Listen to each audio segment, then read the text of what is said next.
Thank you very much. Well, actually, in a change to the advertised programme, I'm actually going to talk about whether government is sustainable, because I think it is kind of a more entertaining topic. But I will start by giving you some background as to why I'm going to talk about whether government is sustainable or not, which is that for the past 20 years or so, I've been tackling that question in one way, shape or form. And I started in 1991. I wrote my undergraduate thesis on the cost of carbon control. And at that time, I was really quite concerned about the environment. And, you know, I still feel concerned about the environment. But my concern was heightened by the times that we were living in. 91, it was the year before the Rio Convention, when there was a lot of discussion about the dangers of our actions towards the environment. The Green parties were becoming more and more powerful in Europe. And I felt, you know, this is the area to get into. It didn't pass my mind that the girls who were involved in environmental concerns were also kind of hot. But, you know, I could see that this was the wave of the future. So I got very, very involved in it and wrote numerous papers and so on. And over the course of the past 20 years, I've tried to develop some arguments about how we should think about climate change, energy production, our impacts on the environment more generally. And so this is a PowerPoint presentation which I produced with that in mind, to try and talk about kind of what the underlying institutions are that might bring us to a better place with regard to protecting the environment. So I'm going to quickly talk about what the meaning of sustainable development. This is a concept that's now more than 20 years old and still is bandied around quite a lot, increasingly, of course, now that we have a government in power here and a government in Britain, both of which are kind of in favour of environmental protection, in whatever that might mean. I'm going to talk about the development of economic growth and the impact on human welfare. I'm going to talk about this idea of the Kuznets Curve. I'll explain that. And then I'm going to talk about some examples of unsustainable development. It's useful to contextualise the idea of sustainable development by seeing examples of where it's gone wrong. So here we go. Well, sustainable development was defined in the Brundtland report. It's the World Commission on Environment Development in 1997 as development that meets the needs of the present generation without compromising the ability of future generations to meet their needs. I mean, what can you say? Difficult to disagree with that, right? So the problem is actually operationalizing it. And I came to the conclusion that we can agree with the definition in general, but we should look at how, in fact, we might bring it about through seeing it as a process rather than as an outcome. For the most part, the proponents of sustainable development say that, you know, we've got this defined outcome, preventing global warming, killing the humanity in 2100, or more narrowly, trying to reduce some impact on a specific species in a particular place. Well, I think we have to look at more how people engage in economic activities and what rules you can put in place that incentivize that economic action to be beneficial, mutually beneficial, without doing as much harm to the environment. So that took me to look at the role of property rights. I did some work looking at the issue of desertification, which was a very popular idea in the 1970s, and there was actually the first UN Convention on Environment and Development in 1972. It was one of the big themes, desertification, and someone said that the Sahara was expanding northwards and was going to destroy North Africa. Turns out that it's not really expanding northwards or southwards, but there is a problem with land degradation, and the problem of land degradation results from the fact that people don't have the right incentives to use their land well, and so they degrade it. So the question is, well, why is land in some places used well and not in others? And it turns out that property rights are the key. If you define property rights well, enable people to own and exchange property, then they have incentives to use that property in ways that benefits them. So they will conserve, so they will invest in improving that land rather than harming it. And it also enables people to use property as collateral for loans. So you can get a lower cost loan, which enables you to invest in a business proposition, which may or may not lead to improvements in productivity, which leads to economic growth. The other thing that's really important is the rule of law. In countries that have the rule of law, people are able to engage in business transactions, knowing that they're not going to have their property, the things that they produce, arbitrarily expropriated by government.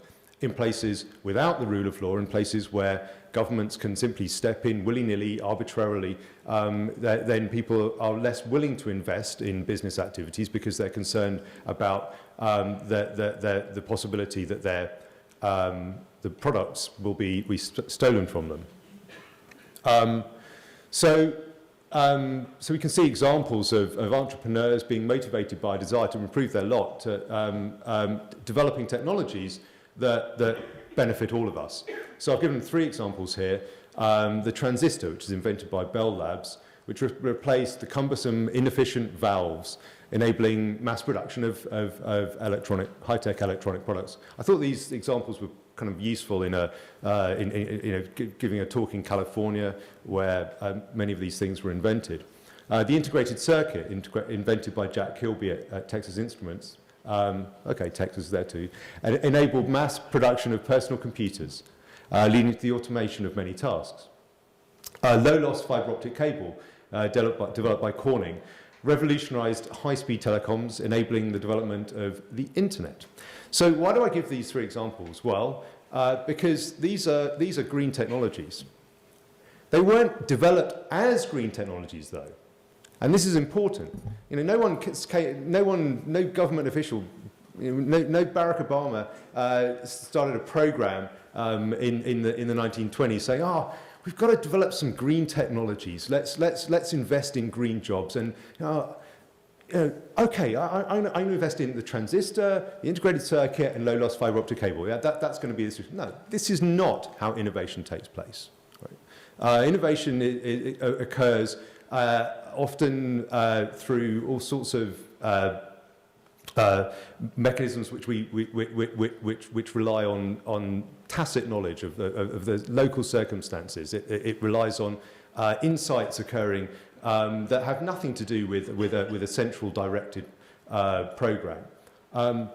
But because of these 3 technologies, which were invented independently and without a view towards developing some kind of low-carbon green technology, we are able to move ideas in the form of and instantiations of ideas, music, data, and so on, across millions of miles at very high speeds and low cost, without burning nearly as much fossil fuels as we would have done previously. So they are green technologies, maybe the ultimate green technology. More generally, the incentives to innovate and develop new technologies for the benefit for profit, basically, leads to all sorts of innovations that are highly beneficial. We've got Harry Teasley sitting in the audience, so you may or may not know the expression "coals to Newcastle," when Harry was at Coca-Cola, he did a lot to lightweight the cans that Coca-Cola produced, and I'm sure he's talked to you about it. But drink cans now contain much less than half the metal that they contained in the 1970s as a result of innovations that sought to improve profits. That it was simply done to reduce the amount of material going into the can and the cost of transporting the cans from place to place. Cars are now cheaper, lighter, safer and faster and less polluting than they were 10 or 20 years ago. And I give these 2 examples of lightweighting also to reflect on the work that Lynn Scarlett did when she was at Reason Foundation. I mean, I think she did an enormous amount to communicate the importance of allowing innovation to take place in a decentralized private environment, because that led to these sorts of lightweighting innovations that are so beneficial for society. And I think that's the kind of program that we want to continue with at Reason. Well, there are other innovations that have been enormously important in terms of increasing productivity and reducing costs. Pesticides, fertilizers, and so on have massively increased agricultural productivity. And these have led to economic growth. And basically, the improvements in factor productivity and the development of better goods at lower cost that people want to buy results in the surplus and continued generation of capital that we call economic growth.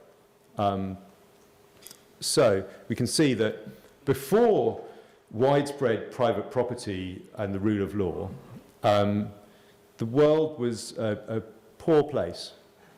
It was poor. Angus Madison put together this data.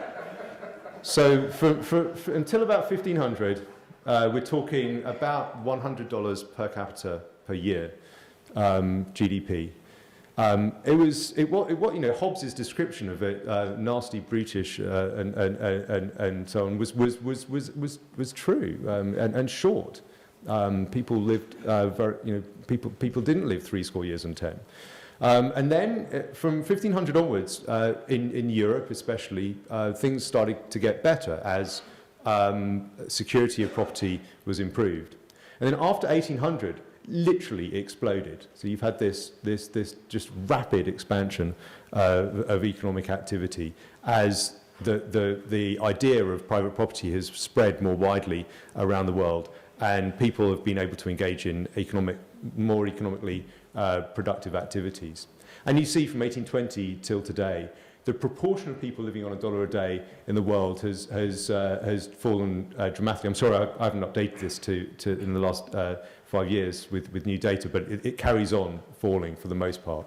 And you can see that poverty, although it rose, because population rose dramatically over that period as well, it's been falling for about the past 30 years now. And I think also significantly, more rapid economic growth leads to more rapid reduction in poverty. There are those who claim that there's harms from economic growth. It is somehow some people are made more poor by economic growth. Well, no, it's the opposite. If you grow faster, the number of people who come out of poverty falls faster. And here you have a graph showing life expectancy at birth and GNI, gross national income per capita. Now this, I think, fairly clearly shows that it's better to be wealthy. It's better to be wealthy. So you do want to have those institutions that enable you to generate wealth. And this is one of the reasons why it's better to be wealthy, because if you're wealthy, then you have access to clean drinking water. And it's the dirty drinking water, which is a particularly heinous threat to health throughout the world. But nutrition is also important, and here you've seen this is the consequence of those improvements in agricultural technology, crops, fertilizer, pesticide, and so on, rapidly rising access to nutrition throughout the world. Even in Africa, it's seen, although it's still it's benefited less than any other area. And you've seen improvements in environmental quality. This is actually an old graph, but you can see how many of the worst pollutants have fallen dramatically. One of the interesting things is how they fell considerably in the 1960s. So this was before the creation of the Environmental Protection Agency. A lot of this is driven by simply improvements in efficiency. Some is driven by regulations. I'm not going to say that regulations are all bad, but a lot of it was driven by improvements in efficiency. And so this led to some work suggesting that there was an environmental Kuznets Curve. So Simon Kuznets wrote about other things, but there's some.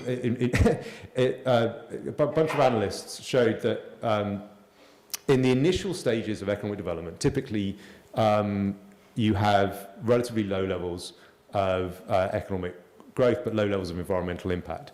as growth, as economic output increases, so environmental impact increases. But then you come to a turning point. And after that turning point, as growth increases, the environment improves. And this is some work by Bruce Yandell, who presented at a Reason Weekend last year. He didn't give this work, which I think is very interesting. He showed that these are the levels at which you get the environmental Kuznets Curve turning point for different chemicals, different pollutants. And so you see that the ones which are eliminated first, or which decline first, are nitrates in water and other waterborne bacteria. So, for example, total coliform is the third one from the bottom. That begins to decline at about $5,000 per capita. So that's where you see economic growth having significant benefits in terms of reducing water pollution.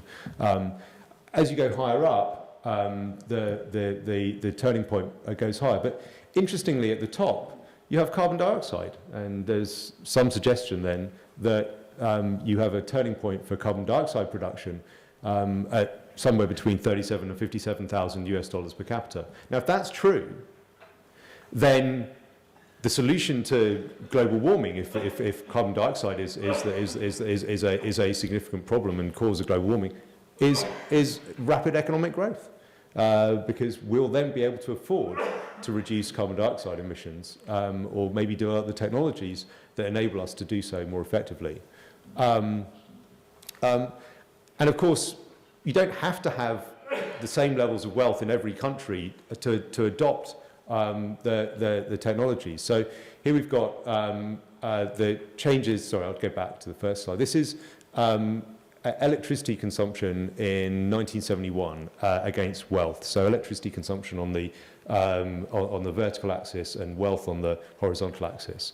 And you can see, I'm sorry, I should have done a Hans Rosling type slide with sort of wonderful bubbles growing out, but didn't have time. So you can see relatively low levels of electricity consumption at all levels of wealth, but obviously wealthier people have more access to electricity. As time goes on, you can see electricity consumption increasing for many in many countries, but even at relatively low levels of wealth. And you can see some of these. Right at the left-hand side, you can see relatively less wealthy people having increasing amounts of electricity, but of course, that's not to say that you don't want to have more wealth, because that you get more electricity consumption, and that's a good thing. You can have air conditioning, you can have heating, you can prevent lots of nasty things from happening, and live much happier, healthier lives. But one of the consequences of increasing electricity consumption is to reduce the burning of coal and other things that produce nasty indoor pollution. So here's a graph of the type of types of energy consumed by people in homes in China, and you can see that until the early 1980s, coal was the dominant source of heating for the home in China. I mean, dramatically so. And over time, that's gradually been replaced by electricity. So coal is in pale blue, and electricity is the maroon color above that. So the increasing access to electricity has had a huge impact on what fuels people consume at home, and this has impacts for particulate pollution. So here you have particulate pollution in India and China between 1990 and 2002. You can see a fairly substantial decline, and it's continued declining for the most part. And that's, in large measure, in both cases, a result of increasing access to alternative forms of energy, especially electricity. And that's been enabled by the low-cost transfer of technologies which were developed in rich countries. And the same is true in many respects for improvements in child mortality rates in poorer countries. Over a period of 40 years, you have dramatic declines in child mortality rates as vaccines and other technologies, oral rehydration therapy is transferred from the West to wealthy countries. But a combination of wealth and technology transfer has also had substantial impacts on one of the problems that's supposedly related to climate change. So here you have deaths from, or death rates from extreme weather events from the 1920s until the last decade.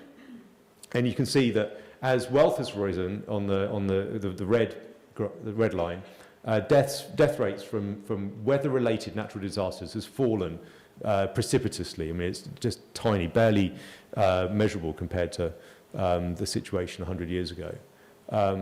So this leads to a sort of a revised environmental Kuznets curve. So what's being explained here is that actually you have problems when wealth is low, but also when you don't have access to technologies. As access to technology improves, then the impact on the environment improves more quickly. But I also want to give you some examples of unsustainable development, if I've got some time.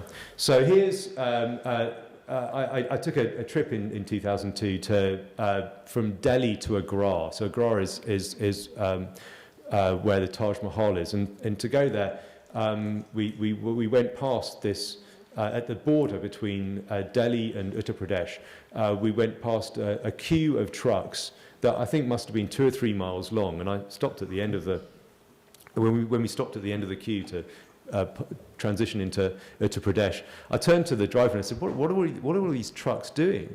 I said, this looks like sustainable transport. They're not moving, so that's it's clearly sustainable. And he said, "Oh, silly Brit," and pointed out that there was a little kiosk nearby where the truck drivers were getting what's called a chit. Then they were paying their 50 rupees to get their chit, and then they could pass through. But that process takes time. You've got bureaucrats involved in it, and so so the trucks just sit there for hours. Some of these trucks were transporting perishable goods. Now, not many of them are refrigerated. So this is a wonderful contributor to, which is a major problem throughout the developing world, especially, which is how food just wastes between the farmer and the consumer. This is a classic reason for it. Here's an example of unsustainable development, though. So from the 30s onwards, the Soviets attempted to increase output basically by increasing inputs. I mean, so we all know that if you put more into a sausage machine, you'll get more sausages out. And that was the basic premise of Soviet productivity. And so you did get a rise in output to some extent. But the problem is that they didn't have the right signals to drive efficiency improvements. They would use Sears catalogs to identify what prices were, and they would steal technologies from the West, or even occasionally buy them. The Fiat 125, I think it was became the dominant car in the entire Soviet Union. But the trouble is that in attempting to sort of enforce this system, they had to instigate the most horrendous political controls. And at the end of the day, they also destroyed the environment. So in the area around the Aral Sea, there were several rivers going into the Aral Sea, and these were diverted for the production of cotton. And by so doing, they caused real desertification. And here's an example of unsustainable development in India. This little object is what's called a gas regulator. You have to install it on your little natural gas canister in order to enable gas to go into your cooker. And at least until recently, the Delhi government had a monopoly on these, on the supply of these regulators, and you would have to pay the equivalent of $60 US to buy this regulator. Now, that's actually a regulator made in China that you can buy for about 50 cents. So the Delhi government was taking its massive amount of money. As a result, a large proportion of people in Delhi were still, 10 years ago, burning wood and dung, especially wood. I mean, wood was a dominant source of energy in the peripheral area of Delhi. Central Delhi, people had electricity, they had gas and so on, but on the periphery, they were burning a lot of wood, and it was contributing to a major amount of pollution. And this, again, these photos these are just outside the Taj Mahal in Agra, a village that really would be recognizable to people who are experts on medieval European history, I think. The consequence of this is that people burn, I mean, something like 70% of the Indian population still gets the majority of its heat from burning wood and dung, with horrible consequences. So here's a graph of a figure of air pollution impacts around the world. Right at the bottom, you can see outdoor air pollution. I included that for comparison. Estimated, these are World Health Organization figures, and I don't trust the outdoor air figures very much because I know what they're based upon. But the indoor figures, I think, are probably not bad. They tell a really depressing story. Acute lower respiratory infections and chronic obstructive pulmonary disorder account for about 1.5 million deaths a year. And if you think of it in terms of life years lost, it's much worse because of the fact that so many of these are children and women, relatively young women, who live indoors and are cooking the meal indoors and getting subjected to this noxious pollution. So this is unsustainable development for sure.